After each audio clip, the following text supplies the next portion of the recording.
dedicated to each and every one of you who appreciate a great glass of wine. You know what I mean? It's Monday. Let's raise a glass to the beginning of another week.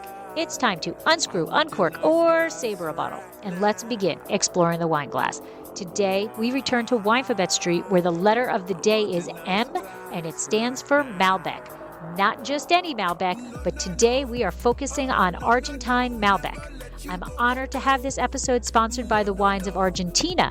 Special thanks to Amanda Torres of Colangelo PR, who helped arrange the interview with Veronica Carthuria, certified specialist in wine and Argentine wine specialist.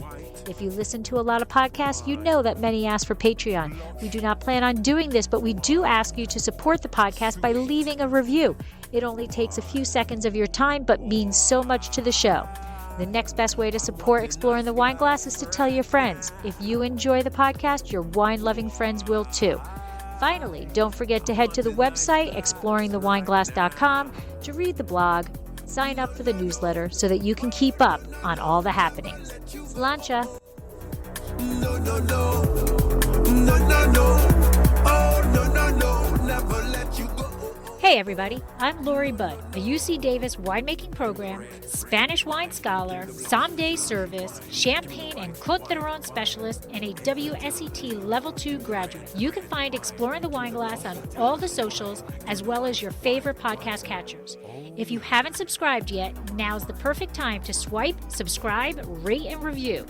Stay in the know about all things wine by visiting my website, exploringthewineglass.com. I promise I'll never tell you what to drink, but I'll always share what's in my glass. Special, you're very, very special. You are so special, you're even in the Bible.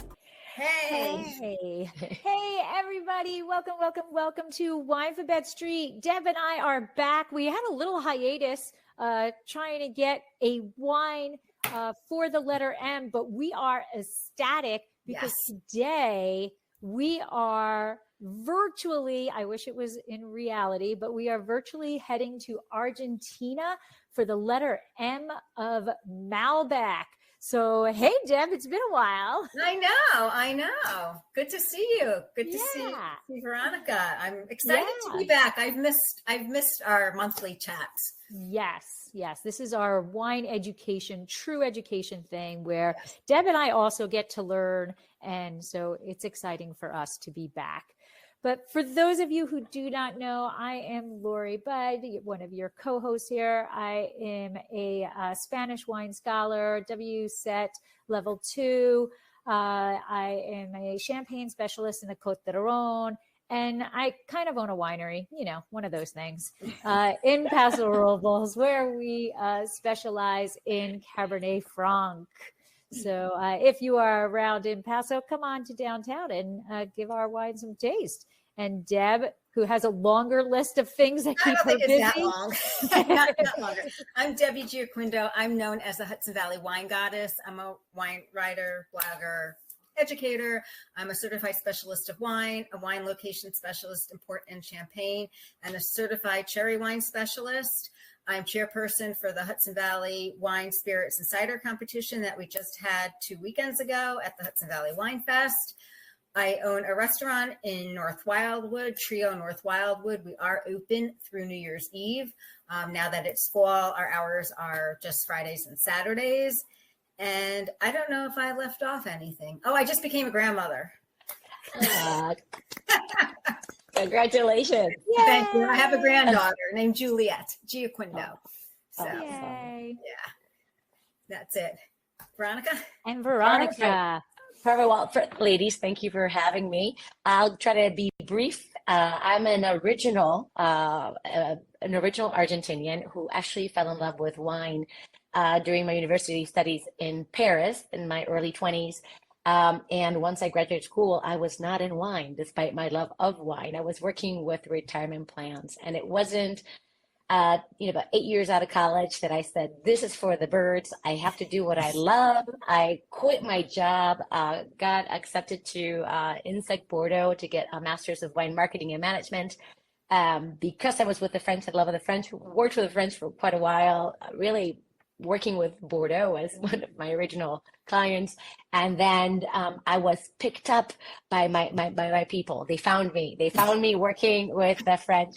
So in my role for Wines of Argentina, I am the U.S. and Canada area manager, where really my role is to provide wine trained professionals more opportunities to learn about Argentina, the unicity, the diversity of our wines, and just really connect people to our winemakers, to the region. And ultimately, my job is to share my passion of Argentine wine to everybody and hope they get the bug.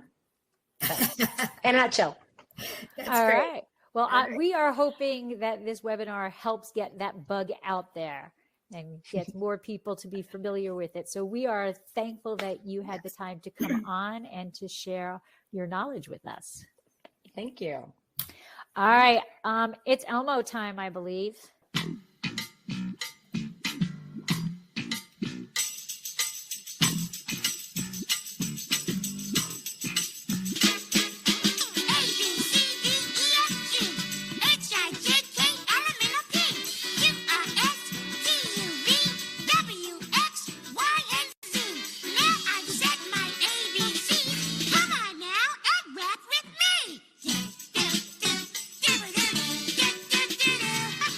I said I want to drink with Elmo. I love Elmo. I want to drink with Elmo. I have a story about Elmo. You My do? husband got Oh, up as Elmo for my friend's first birthday when he first came to the States. It's hilarious. So Elmo is part of our life. Oh, That is great. Do you have Elmo with you, Lori? I don't, because I'm down in Paso and Elmo is in Fresno. Oh, bummer. I know. Anyway, let's getting started. Veronica, you touched on how you started and your people found you. Can you elaborate a little bit more? Yeah, certainly. As far as, I was doing education and sales for French wine, right? So basically worked for a French importer, worked for a French company doing, again, promotion and education for a region that's really, Bordeaux people are not very familiar, especially newer consumers, right? So working with them and a company that I had worked for was Cepexa. I worked for them for a great many times. And Argentina started looking for a representative in the market. And so they reached out to Cepexa, and my former colleague, Valerie Gerard, said, listen, we got this girl for you who has been doing it for the French, and she's kind of one of our own, but she really is one of yours. And so I started working. I interviewed with Wife Argentina back in 2018, and we started working as far as me working the relationships with the importers here in the United States.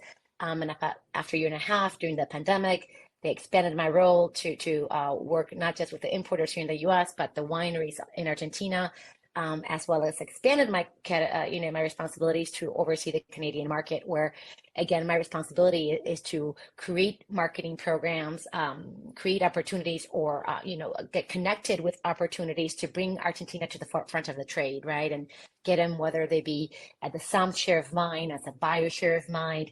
And doing events to get people really, again, educated, excited, and really propel Argentina to where it needs to be, which is we are a premium wine region. What we are considered a new world with old world practices, right?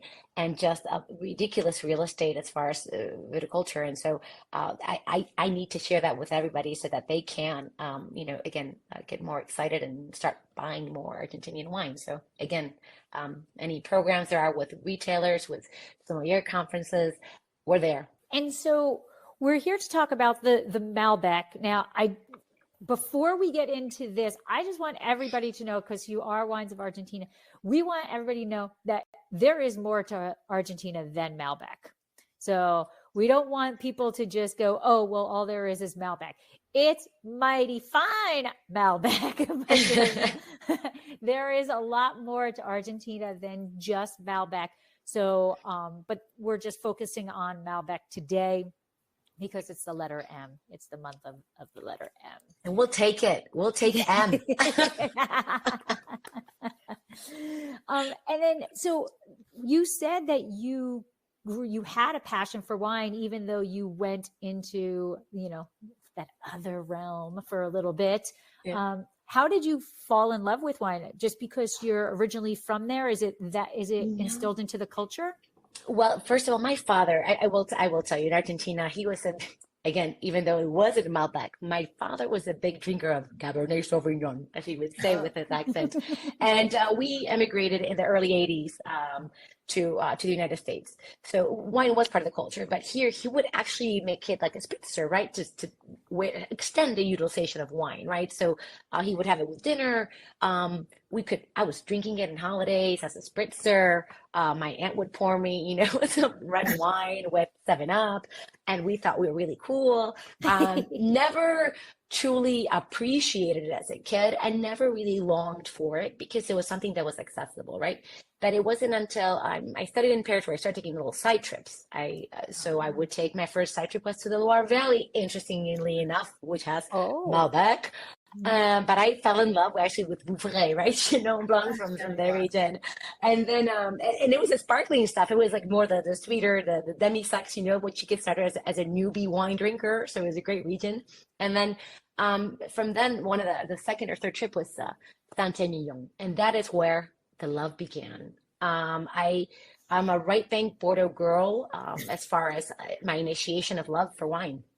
And so, doing these trips, I just fell in love with the industry as a whole. But it wasn't until basically 8 years later that I thought that I'm like, heck, I can do something with it. I can do something in the industry that I love.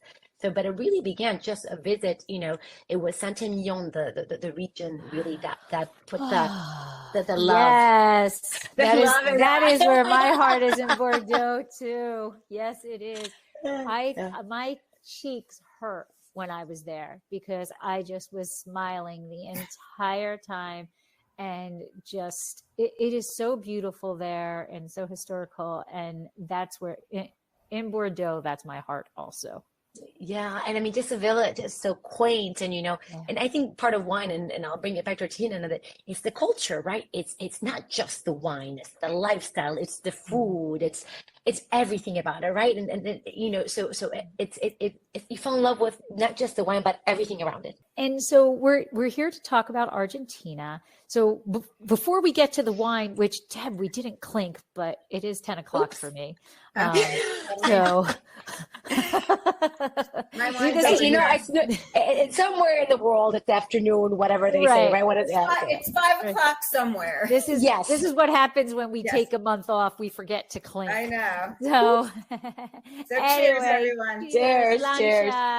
I've had this open a little bit, so it's actually this is we'll get to the wine. We'll talk about it, but yeah, this one has to be aerated because it's opening up really nicely now in my glass. Mine's been open for an hour. Oh, so, I poured in the glass a half hour ago because I poured in it. It's because I'm like, ooh. And then, this is nice. All right. It is a beautiful wine. wine. I've had in my stomach is yogurt and apples, but we're keeping the fruit line. Grapes. It's all good. It's all good. Yes. All right. So before we get into the actual wine, let's talk about Argentina itself. Where exactly is it? How big is it? Because it's a cool country of how it's designed, right? Designed, right? We have a nice little aspect there, right? It's like yeah. And maybe some fun facts that people can remember about Argentina.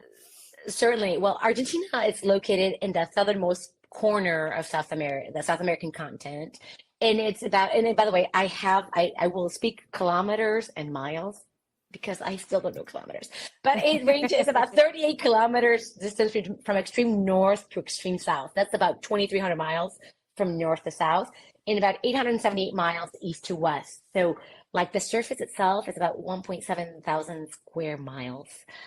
So that's pretty vast. We're the 8th largest country in the world, 2nd largest in South America, just following Brazil. And the diversity is as vast as the size of the country, right? We go from really diverse terroirs, natural beauty, warmness of people, and just a great place to go visit. But those who have never visited Argentina, which I hope everyone hops on the plane, by the way, because the exchange rate is really favorable. So it really is a great time to go to Argentina. Plus, we need those dollars down there. It's a country of tango, of the traditional empanada, which to eat. And each region has its own, much like wine, each region has their own empanada. We are the land of asado. Wine is our actual national drink. Go figure. Wine is the national beverage, our national drink. So this is why you go if you're a wine lover. And of course, part of our culture is football, not, which means football, soccer. And of course, as the champs from the Qatar, World Cup last year. Now we got Messi here in Miami, so we'll get Argentina back up in the north. No, I was rooting for Argentina too, because I have a friend from Argentina. I tell you though, what's disappointing on Saturday, Messi did not play that Miami Atlanta game. So some disappointed people who paid like $2,000 for their tickets. But that's another story. This is what part. So basically, we are the land of. Again, we're talking about the culture before, and I said it's not just the wine, it's the food. For us, it's the culture, the asado, the tango, the football, the wine, the people, the region. So it's a beautiful package if you want to have an amazing experience. But you got to get on a plane. It's about 12 hours. You guys are different part of the country. So for you, Brenda, it's about to get to Buenos Aires, about 10 hours and then another hour and a half to get to Mendoza. Easy peasy. A piece of cake. We all go tomorrow. My bags are packed. Ready. Yeah. So we touched on, we're here for Malbec, but what are the other grapes grown? There's other grapes grown, because I know at the seminar I went to early on this year, I had a great Chardonnay from Patagonia. I was just like, oh my God, down there it's so cold, but this is like, and there was very few wines. This was awesome. Yes, we grow, brace yourself, over 200 varietals in Argentina, probably more. We even do Gruner Veltliner. So, wow. I mean, that's a different story altogether. That was a transplant from Austria that got discovered in Argentina. But we have about 200 varietals.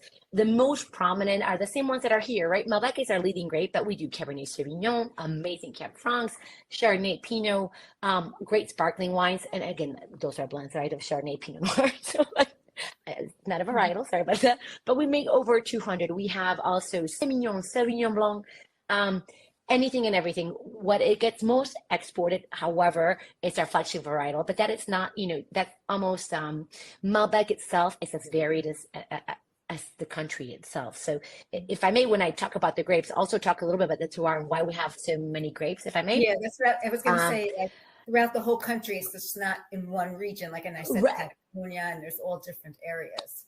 Exactly. And just so you have a perspective of this, really vast piece of land, we planned, and again, hectares say nothing to me, but maybe something to people, 207,000 hectares of vines that we have in Argentina. And we have 28 regions that make up the country. 18 of those actually produce wine. And within that, so that's why when we say Mendoza, it's like, or Patagonia, it's like, wow, there's 18 regions. And within that, it gets even more broad. But we produce wine between the 23rd parallel and the 45th, which and this is for the CSW exam. Brenda, you probably remember this, or for WSET, what are the parallels for growing wine 30 to 50? Well, we break the rules. And the reason we break the rules is because on the 23rd, what happens is what we lack in latitude, we go up in altitude, which permits us to make that gap, right? And produce wines beyond the standard parallels of winemaking. And that's why, I'm getting off tangent here. When we talked earlier about Salta, not only is it picturesque, it's picturesque because of the mountains, the beauty of these subterranean soils that were submerged millions of years on the water that are now peaks of 10,000 feet and higher. And so anyway, so we make, those 23 provinces, 18 of those make wine between those parallels, and the scenery changes, right? So while Malbec is produced all the way from Patagonia, which is in the 45th parallel, to up to the 23rd parallel, because we're opposite of the hemisphere, right? So when it's like this versus this, it's sometimes confusing people. But Malbec is king varietal, right? Because that's the one that actually has it's the most diverse, most adaptable grape that we have. But in cooler regions like Patagonia, and by the way, the north is also cool, right? We plant torrontes, and people think, when I talked about varietals, I skipped our indigenous varietal, which is torrontes, which is known, it's in the region of Salta, right? Cafayate, the Cataquí Valley, which is about 6,000 feet above sea level, because we plant in the valleys up that high. There we do torrontes. In cooler climates, we do Chardonnay, Pinot Noir, Cabernet Franc. So all these, they are representative throughout the entire 18 provinces, if you will, but all representing a different style. What they have in common is where they're planted. Most of the vineyards are planted within those 18 provinces at the foothills of the Andes. I say that, and there's an exception, because there's always an exception, right, ladies? So we have the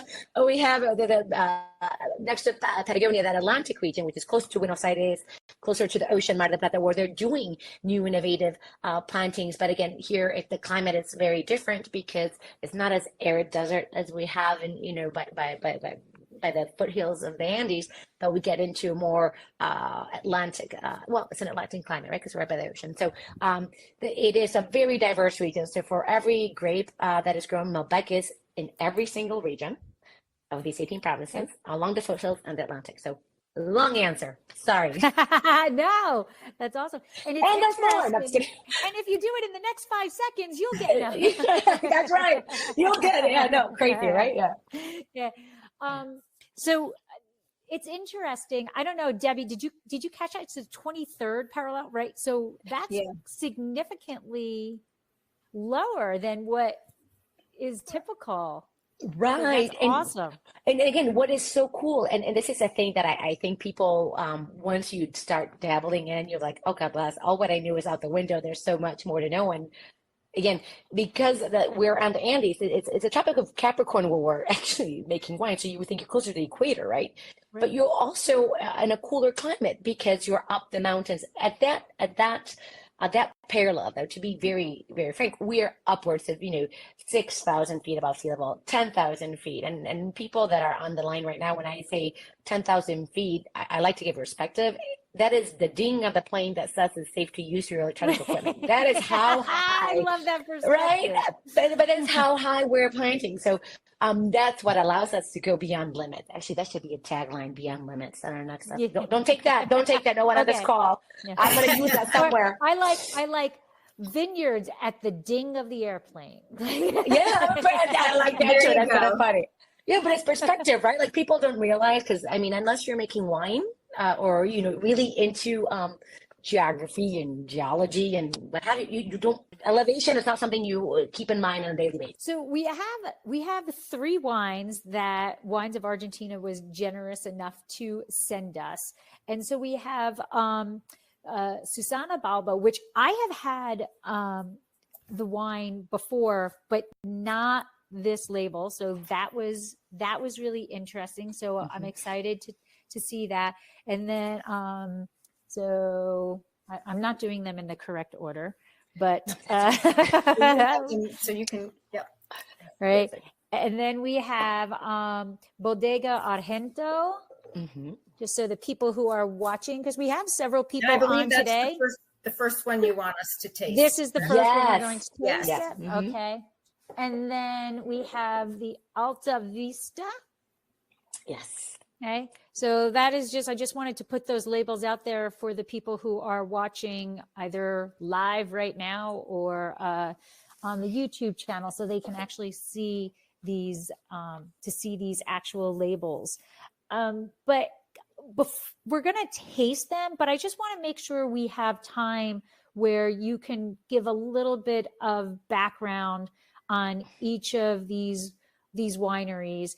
Unless you think it might be better to wait till we taste each one when you do it. I just wanted to make sure we gave them their time. I think I can go briefly because we can talk about some of the distinctions of it. It's not long. I'm just going to just a brief little synopsis of each winery. And that way they can move along, but we acknowledge them, and then hopefully we get to taste them as they're elaborating in a glass right now. They're phenomenal. The first one, and for those in the audience, we have 3 different vintages. We have Argento's our youngest wine, which is a 2021, then Marco Sin Límites, is a 2020 vintage. And then the Alta Vista Alba Veneve is 2018. I like to taste in age order when possible, and also because we have different regions. So Argento is in what we call the Primera Zona, right? In Luján de Cuyo, which is also a DOC. We have 2 DOCs in Argentina and 107 GIs, but we'll talk about it later. But so the Bodega Argento, it is a single vineyard, Finca Agrelo organic Malbec, and it's located in Luján de Cuyo in Alto Agrelo. So I don't have a map, and I apologize, but the ladies will be getting a whole presentation of 176 pages that they can share with everyone who is interested. All right. And Alto Agrelo is in Mendoza. It's in the foothills of the Andes at a range of 3,200 to 3,500 feet. Okay. Right. And it's all organic production, organic and sustainable wines. They were founded in 2012 with the premise of offering the best of the region in a bottle, if you will. And they look for maximum expression of organic vineyards by careful selection of micro terroirs. You know, we talked about Mendoza being vast, like we have many micro terroirs, and we'll get to that later. But this wine is also made with minimal intervention to achieve pure organic and classic style. So this one, to get perspective, again, Luján de Cuyo, Agrelo, the vineyards are from the winery itself from 2012. They make spectacular wine. And Deborah, when you mentioned the Chardonnay, you most likely had from the sister winery in Patagonia, that Chardonnay. From the region of Chubut, because it's the same group, different wineries. The second wine that we have is Ben Marco, and Ben Marco is from Los Chacaches, which is in the district of San Carlos in Valle de Uco, Mendoza, right? So we have the big one is Mendoza, the second is Valle de Uco in the district of San Carlos in Los Chacaches. So we get very, very, very precise here. This is where this winery is coming from. The winemaker is Eddie del Popolo, amazing guy. He's one of the world's top viticulturals, named the terroir hunter. Yes, he's the terroir hunter. So if you ever see him, you can refer to him as such. No, I'm kidding.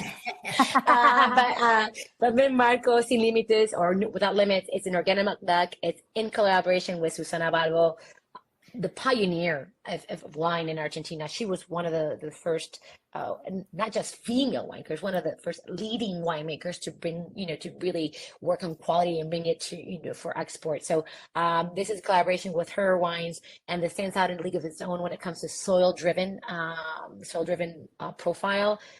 They use an, again, hands-off approach.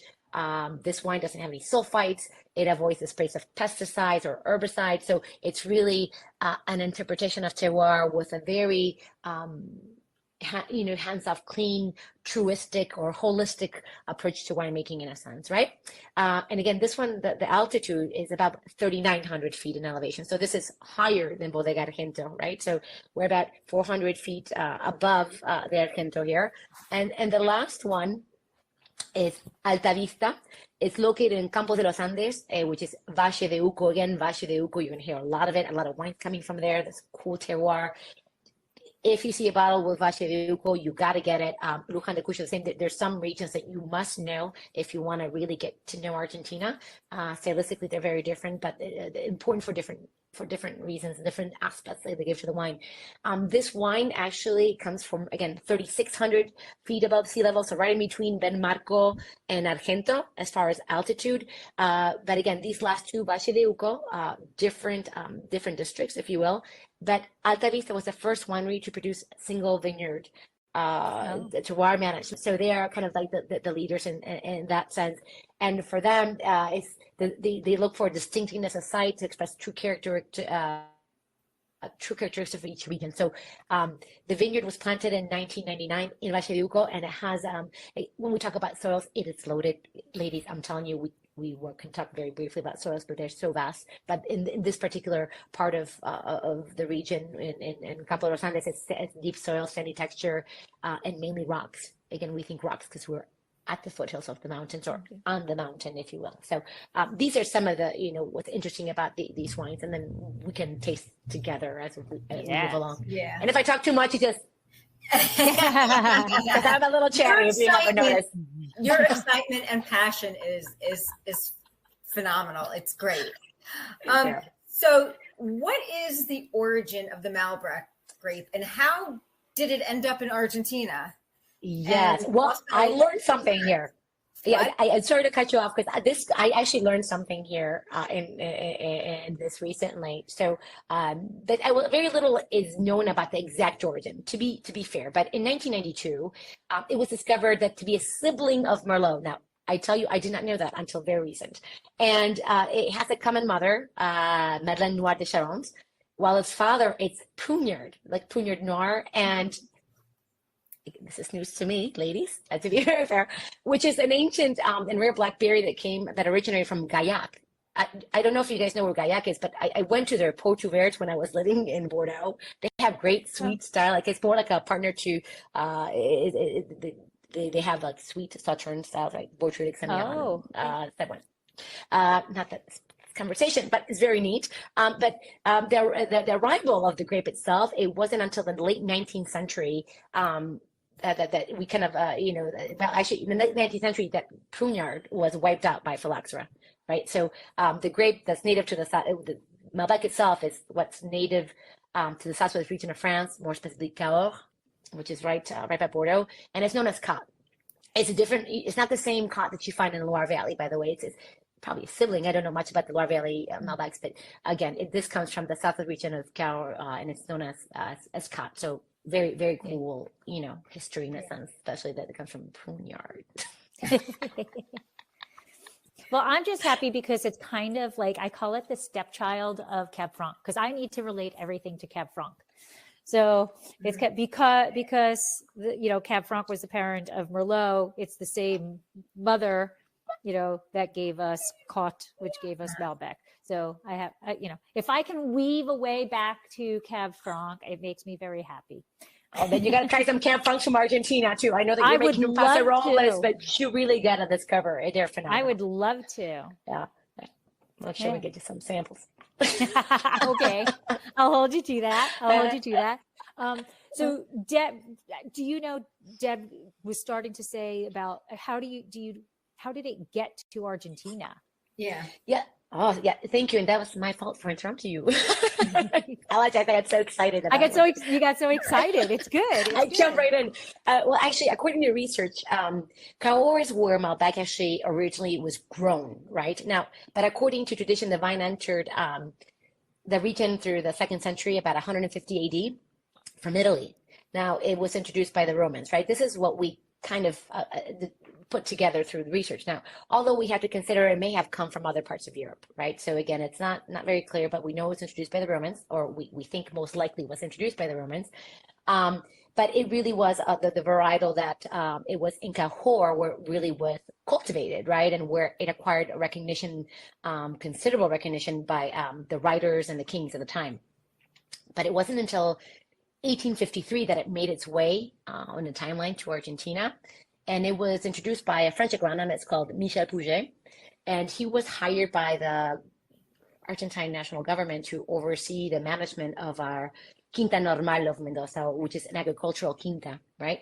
And his role was to really lead in the education and planting and vinification of French varietals in Argentina. And Malbec was a major French varietal, right? It still is. It's not used as much in France, but it was one of the Bordeaux blends, right?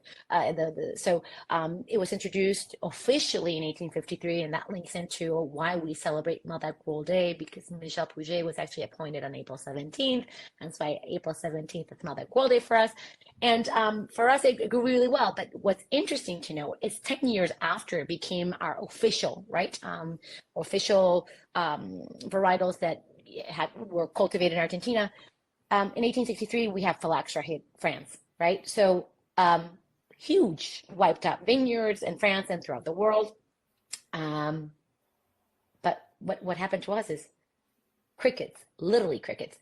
Because we have natural barriers, the Atlantic Ocean to one side and the Andes on the other, we were exempt from phylloxera.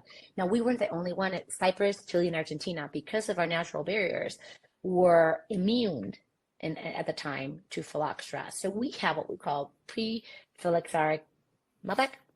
So we have the original, because the originals were wiped out, right, through phylloxera in Argentina. So the timing of how Michel Pouget and the government really worked together to define agriculture in Argentina, in essence, made us now have the original. So we are the original Malbec.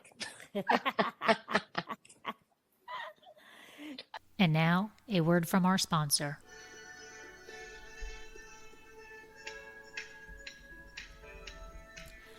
Looking to be in the know about Dracaena wines? Want to be the first to know about our new releases and special offers? All you need to do is sign up for our newsletter. There is no commitment necessary, and I promise you we won't spam your mailbox with loads of messages. Need another reason to sign up? Quite possibly the best reason? You'll immediately get a discount code for 10% off your first purchase and be privy to newsletter-only discounts. Let Dracaena Wines turn your moments into great memories. Visit our website, www.dracaenawines.com, or use the link in show notes to sign up. It will take you less than a minute, but the rewards will last a lifetime. As kind of a comparative aspect of it, how would you describe, and I know this is a difficult question because within Argentina, they vary so differently, which I'm going to ask a sidebar question here. Sure.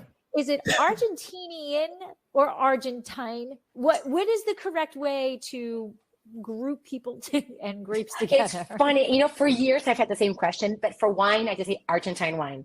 I say Argentinian for the individual, for the person, like I would say I'm Argentinian, but the thing would be Argentine, like Argentine wine, or vino argentino, even better. Okay. Oh, that I can do. Vino argentino. I can do that. There you go. Yeah. Okay. So Argentine wine, Argentinian people. Okay. So I know it's difficult because Argentine Malbec is different, and we'll get to experience this in a minute.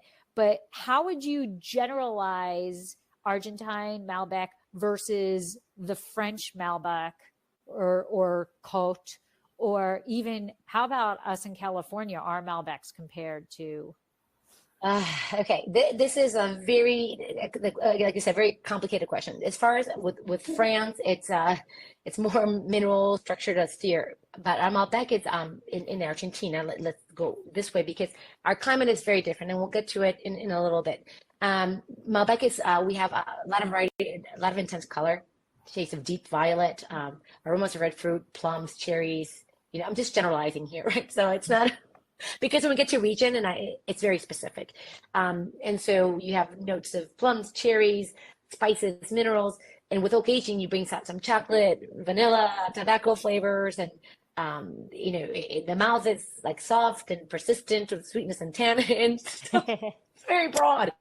But since 2000, Argentine producers have begun to focus on origin to give identity, to give a better understanding and interpretation of the Malbec itself.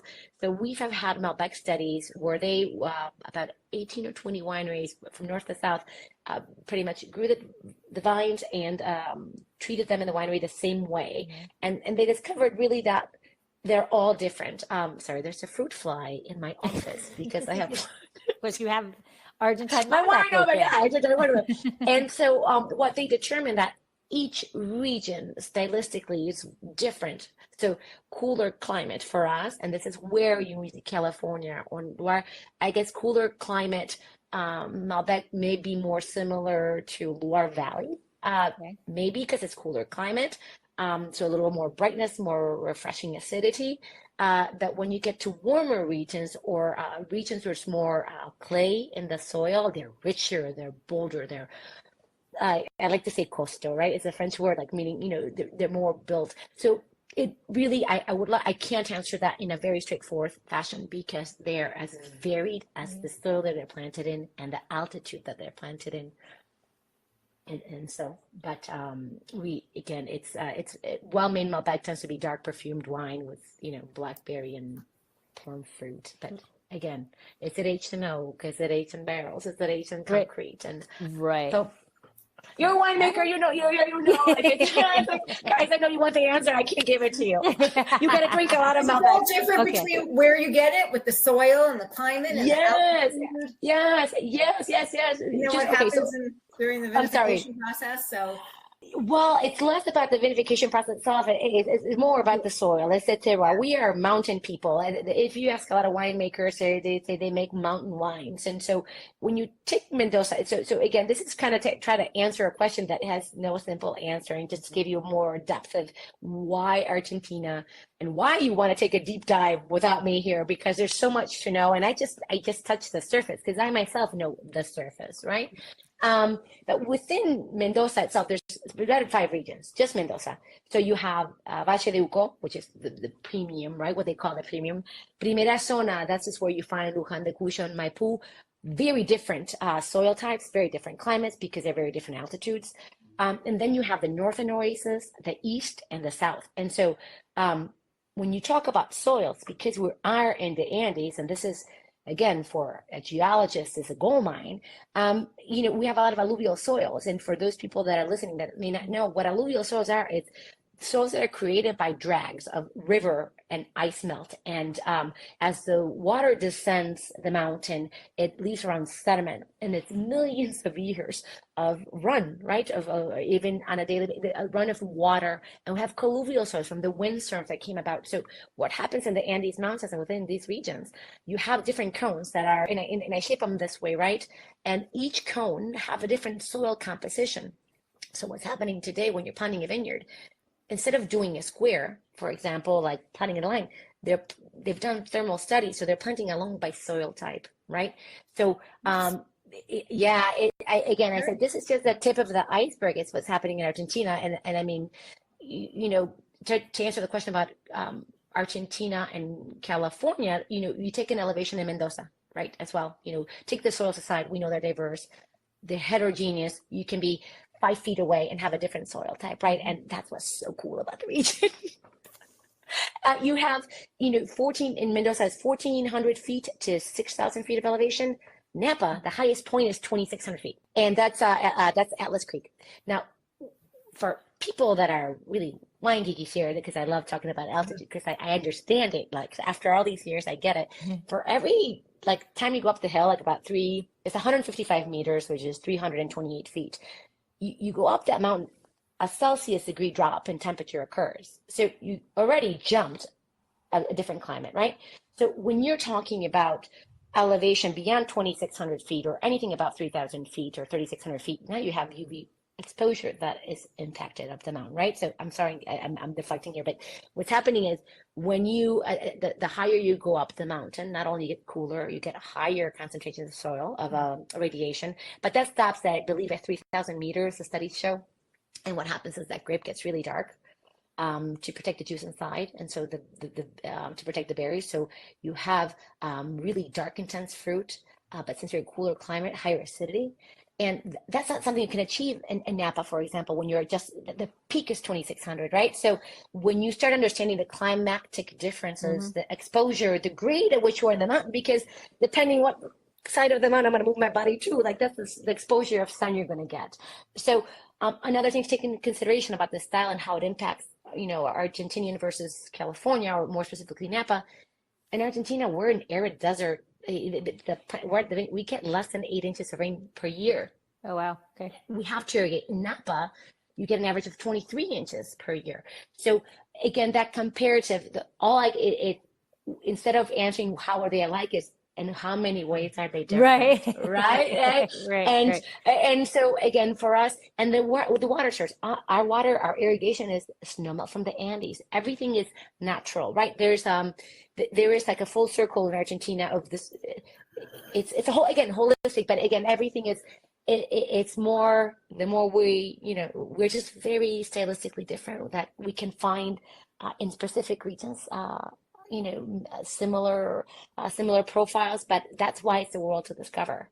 That's why you got to go down there and lick some rocks, as some winemakers do. All right. So I think now it's time we start to taste. Yes, I'm so sorry. Okay, yeah. So we're starting out with the Bodega Argentina. Argento. Yeah. So cheers, ladies. Slancha. Salud, we say salud. Or chin chin. Okay. Salud, chin chin. Yeah. Well, This one, so much aroma. Yeah, I'm not going to talk about the wine. I'll let you ladies talk about the wine. I talked a lot about the region. I'm going to enjoy what you talk. The spice is Yes. so strong. The baking spice is Yeah. incredible. And this wine, that hint that we were talking about, the altitude of this wine, this one, what did I say was just about, again, that fruit fly, it's really distracting me, and I apologize. I usually don't have fruit flies in my office. Was this a 2600? Is that what you said? Yeah, this one is between, Argento is between 3,200 feet Oh, this is the to higher. 3,500 feet above sea level. Okay. But this one is the one that's located in Luján de Cuyo, which is what we refer to the Primera Zona. So, it's crazy when we talk in Argentina about regions. We say Valle de Uco is more precise than Primera Zona, because in Primera Zona we actually we have two others. Well, actually, Valle de Uco has many other subregions, but this is the one where you're going to find the more. And now this is an organic wine, by the way, sustainable organic. It's made in a different way than the other wines are made, but usually you have that rounder. I feel like more, but beautiful fruit, right? At the same time, Yeah. like it's just, Absolutely. elegant. Sometimes to me, Malbec it can be rustic. Yeah. That's a better word. Yep. Rustic.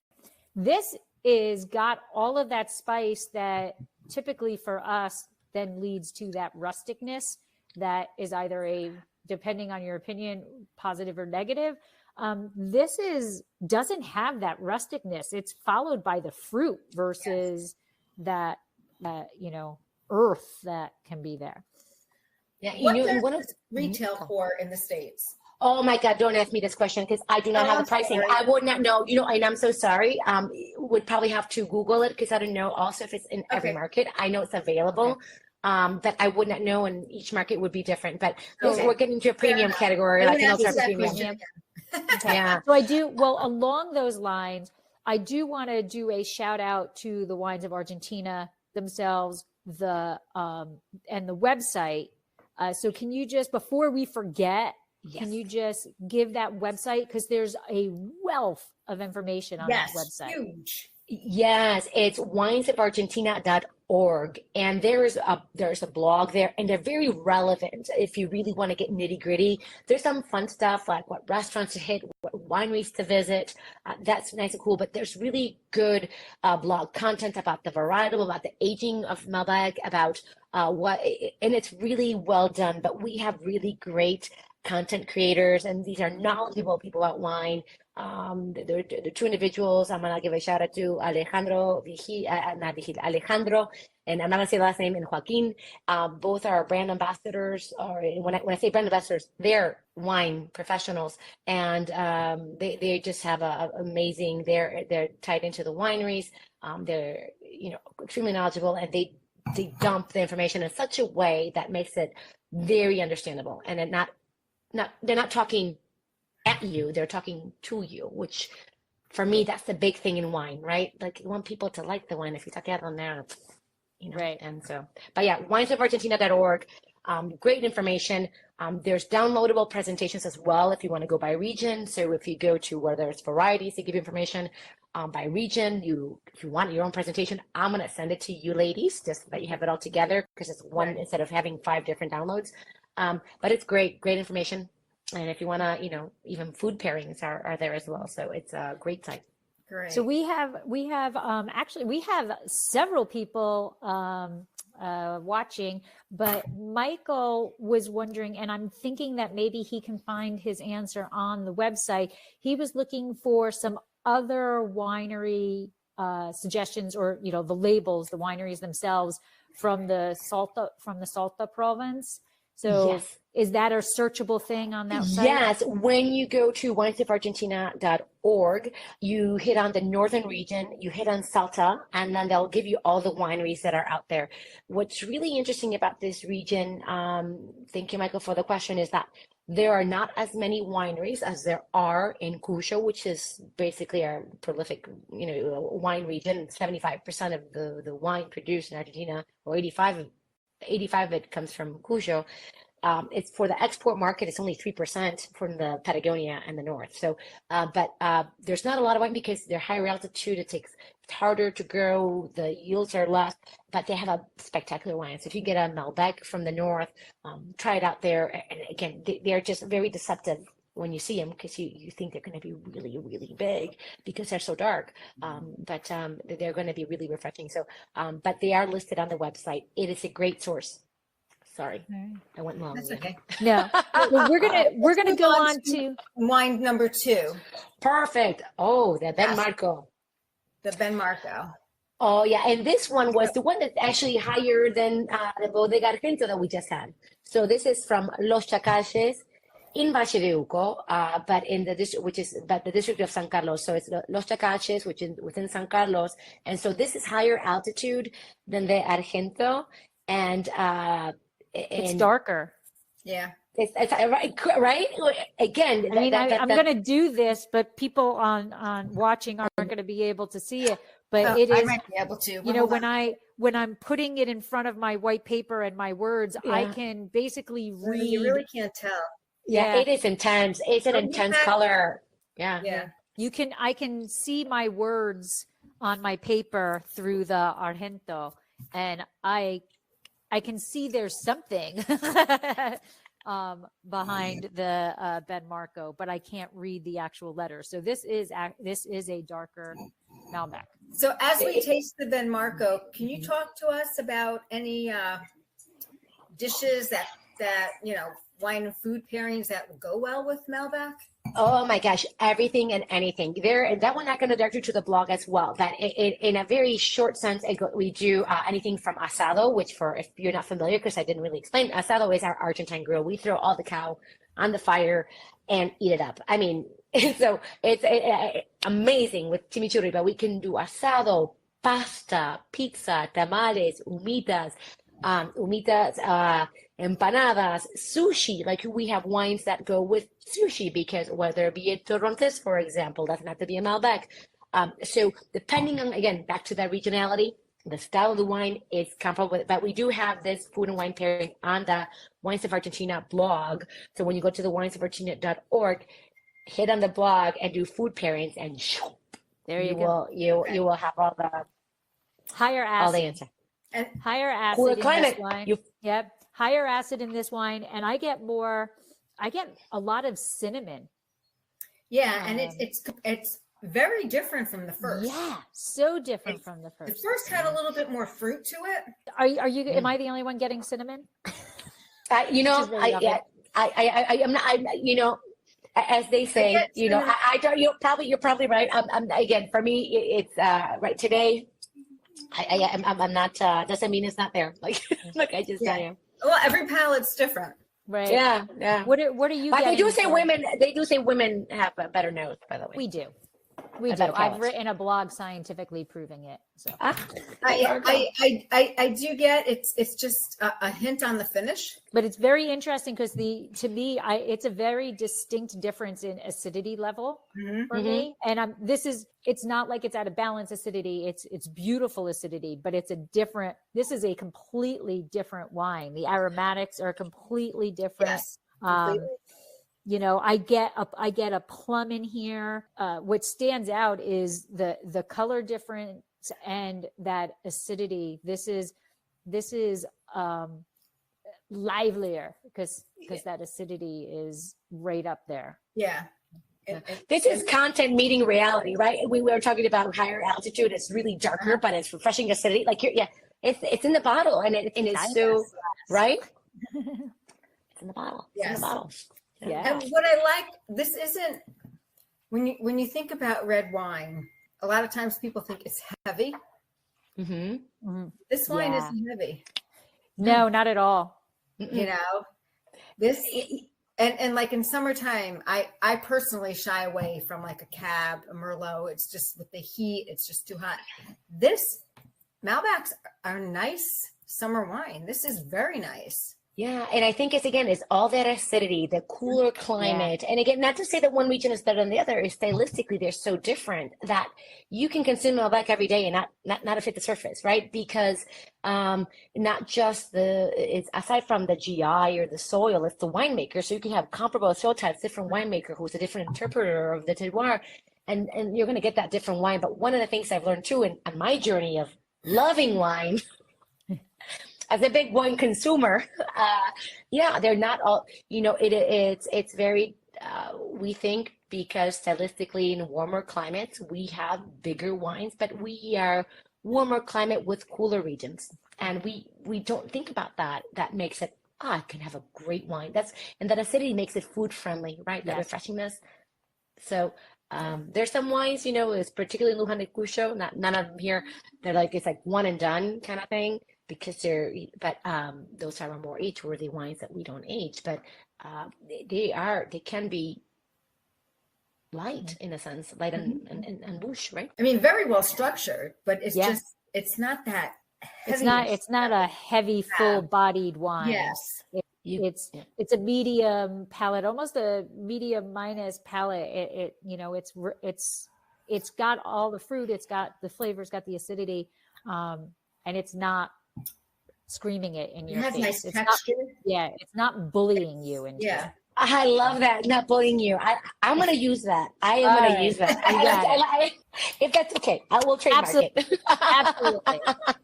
So as we move on to bottle number 3, so this Alta Vista, which is very cool, has a nice little diagram there on the back. Can you talk about are clones something that are important in Argentina? Like, we know that like wow. Pinot Noir lives on the fact that, oh, it's this clone, this clone, this clone, but is it a big deal in Argentina? No. And the simple answer is no, but I can elaborate on that, by the way. So starting in the 90s, INTA carried out a clonal selection, and they achieved several clones like NB9 INTA, NB12 INTA.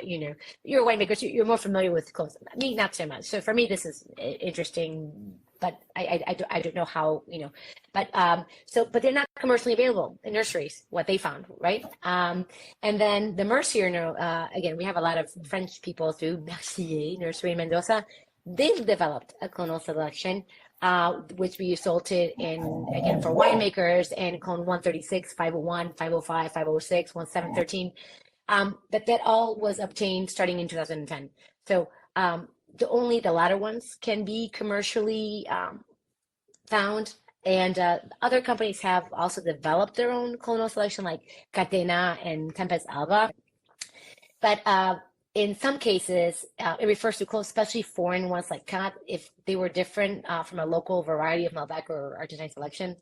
Basically, the study suggests that from samples taken from 89, 2003, 2014, the local material, actually, our natural land, if you will, Argentine Malbec and French Cat are exactly the same strain. Okay. But it was agreed that in the case of Pinot Noir, there are differences, but for us, it's more the local material that has a greater impact on the varietal itself than the clone. That's interesting. Yeah. Yeah. That is very cool. So, Deb, what do you think of this one? Very different. Well, we're here again. We're in Valle de Uco, same as the Ben Marco, right? It's Valle de Uco, but this is different. This is slightly lesser, lower down the mountain. We said what was about 30 up to 3,900 feet in the Ben Marco. This is about an average of 3,600 feet. Single vineyard production, single vineyard management. Type of soils are a little bit different. And it has some age. It's a 2018. So, yeah. And not organic. Yeah. Interesting. Now, it's the what oldest, is the ageability? And I might be going out of. I missed the question. Sorry. What is the ageability? Because this is, Oh, ageability. Well, here we go. The way the varietal is, each wines have an ageability, and I'm going to send you a link to that to not be ad nauseum. But our wines, because of their high acidity, And because again, even in Luján de Cuyo, you have the cool climate. These wines, most Argentinian wines are age worthy. They can go anywhere from, and I have a chart too that I'll share with you ladies later on. Most of these wines are age worthy wines because of their natural acidity of how they're made. But they've made studies, and I'm trying to look at my notes here. They did a study on the aging process, and it was observed that over time, aging is a significant factor that affects the phenolic compound profiles studied in Malbec. Yeah. So after 5 years of aging, the wines could be differentiated among regions. So each region, because again of the microclimates themselves, they are worthy of aging. But you have wines that have an aging, like wines that are like more structured, what you call the racy Malbecs with dark fruit and notable acid, that may be chewy. Those have a tendency to age 10 to 20 years. Malbec that are dark fruit and some acidity or juiciness, moderate tannins. Obviously, some oak aging, they can age 7 to 11 years. And even those younger wines, there's some one you can drink now and even age up to 5 years. So the phenolic compound and structure of the varietal itself, it lends itself to aging. It's just not something that we do with a New World, right? It's something that we as consumers have to get around. Like, yes, you can age a New World wine, which we know we age in the Old World. So why wouldn't we translate that, right? So Right. they're age worthy. So This has nice acidity to it. Yeah, so I was going to say it's the oldest is 2018, but I think it's got the biggest tannin structure. It's the biggest mouthfeel of them. So kudos on choosing the order. Mm-hmm. Well, you know, it was as a friend said, it was by luck because I'm like, this is very difficult. You know, aging is the way that I like to do it typically, but again, stylistically, it was bang on, but that was by luck, sheer luck, ladies. I'm not gonna let me. I'll be very Better transparent. to be lucky than good. That's right, exactly. I'm very lucky. So this is going to be a loaded question also, but typically, is there a general way that Malbec is processed? Do we typically see it in oak? Are they experimenting with different types of oak? Do they like French oak, Hungarian oak? What are they? Or even cement. Yeah, well, actually, all of the All above. of the above. All of the above. All of the above. And it goes to who's the winemaker. We have winemakers, a lot of French winemakers. And even in Argentina, typically it's French oak used over American in the majority of wineries. That being said, we have the Kafirs, we have the concrete tanks, we have it all. And there are particular winemakers. The vinification process, it's similar globally, right? There's not too much variation in vinification in the process of the winemaking. It's just how it is aged or not aged, or how it's stainless steel tanks. You have winemakers, again, interpreters of terroirs. That's why I like to call them. Some of these guys just really want to be true to the place that microcosm of their vineyard, and so they will age in stainless steel or concrete to make sure that they give that they don't harness or give any outer elements to the wine. So it's all of the above. And then you have these French wineries or even more traditional wineries that love to use the French oak to give some nuance, but again, it is a unique individual winemaker decision. And it doesn't follow a straight line. It's really the winemaker at the helm of that winery, right? And if, it also becomes, tradition, because if they have to rechange, their, everything to concrete or vice versa, it's an investment. So it's a gradual process for many of these wineries if they do change. So because it's capital investment, right, to make it practical. But everything under the sun, the methods are being done. I love to see the eggs. They're really cute. Different size eggs. We very winery specific, again, as diverse as the terroir we have in Argentina, and as excited as we are to get you to go there and visit and see that, we are more than Malbec, and we are Malbec and then some within the Malbec. Any concerns when it comes to Malbec? So we've talked about how the winemakers are doing it, but is Malbec prone to anything? Are they? You actually kind of already answered that, because the way your geography is and your topography, you're pretty much naturally protected. It's very, we have very low fertile. I mean, we really stress the vines by nature, right? We don't get the rain to have fungus, right? To have, Right. we don't have we have our natural barriers in the Atlantic, which or the Pacific or in Patagonia, which we haven't talked about. The winds are so strong coming off the Atlantic. Any pest or louse that can get on that vine gets blown away. It's blown to bits. It really does. So we are very fortunate to have really poor soils, right? They need the vine needs to thrive, and the elements are only the biggest risk for us is frost, and that's when you go up the mountain. That's the risk that you have. But other than that, the soil is so poor, which is so rich for us, that we don't have that concern, right? We have naturally protected land in a sense, given to us by nature. And one of the things that I find interesting is people sometimes ask about global warming. Well, we're going up the mountain. So in a sense, we're trying to mitigate in a natural way, right? Finding cooler climates and interesting ways to, I wouldn't say plant, but higher ways to plant and to manage the vineyard. So not really a Trying to concern make for the our particular part of the world. thrive, make the grapes, the Yeah. vineyards thrive. Yeah. Yeah. And again, the Atlantic is a little different because they're closer. Obviously, we're closer to water, so different impacts. So, but those are exploratory areas, right? So, I mean, but no main concerns because we're so blessed to have such great terroir. Yeah. So if someone is looking to explore Malbecs for the first time, where would you direct them? Okay. Well, let's see. I'm gonna look at my notes here because depending on the region, you have again, you have Like a difference. an introduction to Malbec. Somebody that's new that doesn't not. I mean, I'm gonna say that the first place to go. Where would you? For Mendoza, you go to Mendoza, you go to Primera Zona, you go to Primera Zona, and you go to Luján de Cuyo and taste some wines from any of the wineries, and you're gonna have big rounder Malbecs, and then you go down to Valle de Uco, where you're gonna go to any winery down there. They're all different, and explore a different style, like cooler climate, higher acid Malbec.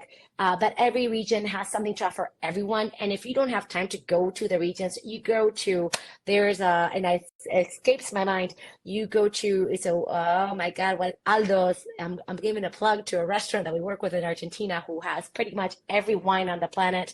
Or you go to Don Julio's, which have amazing cellar. And you go there and you say, show me some wine. That's better than show me the money. That's right. Like, okay, I don't think you need to show the money to get those wines. But no, but it really is. There is something for everybody in Argentina. There truly is. And for the new wine drinker, again, it's just a Mendoza Malbec will do. Again, it's a place to explore, and no region must go untouched, really. So if you have time, you should taste the 170 I like that. No region and the Chudiosis. So start there. All right. So what's the best way to travel to Argentina? Like, you gotta fly out there. Where would you fly into to get to like Mendoza and two ways, two possible ways from the United States, I say for those North Americans. So either you go in through Chile, and you fly from Santiago to Mendoza if you want to go to the wine region, or you fly from the U.S. to Buenos Aires. There's no direct flights to either Patagonia or Salta, so you have to everything through Buenos Aires. So when you want to come down to Argentina from the U.S., first stop is Ezeiza. Take a flight to Ezeiza to Buenos Aires, and from there you take another flight to Mendoza, or the other regions. But you got to fly. There are direct flights from New York to Buenos Aires. I'm in Chicago. There's no direct flight. I either got to go through Dallas or Miami, get myself to Buenos Aires, and then get myself on a plane down to Mendoza. So it's a bit of a jumper, but worth it. Especially, again, the wineries, they treat their guests so well, and the wines are just fantastic. And just again, like I said earlier, the exchange rate is the time to go is, I think I'm going to try and work that into my downtime this winter, which is your summer. Well, just Yes, it is. We're opposite climate, right? So, Yes. Christmas is in the summer over there. So right now it's fall here, it's spring there. Oh no, it's not fall. What are we? We're technically we're fall. fall. Getting It's close. officially fall. Almost fall. Well, couple of It's spring days. there. Fall is Friday. It's my It feels like birthday. fall here. Oh, well, happy birthday. Thank you. It's a big one. Cheers. Oh, cheers to that. Cheers. Well, Veronica, I want to thank you for taking the time and coming on and sharing the wines and your knowledge and your expertise on wines of Argentina. And I want to thank everybody who came in and watched live. But I just want to thank you. The wines were incredible, and it truly was like traveling through the glass, because each region had a very distinct, experience. The Malbec was very different within each one. And I love the fact that a single grape variety can express itself differently in the different regions. So thank you so much. Yes, and your enthusiasm, you can't get that anywhere. If anything, anybody can get from this whole webinar is go taste a Malbec, pick up a Malbec. If you're new to Malbec, start with Mendoza.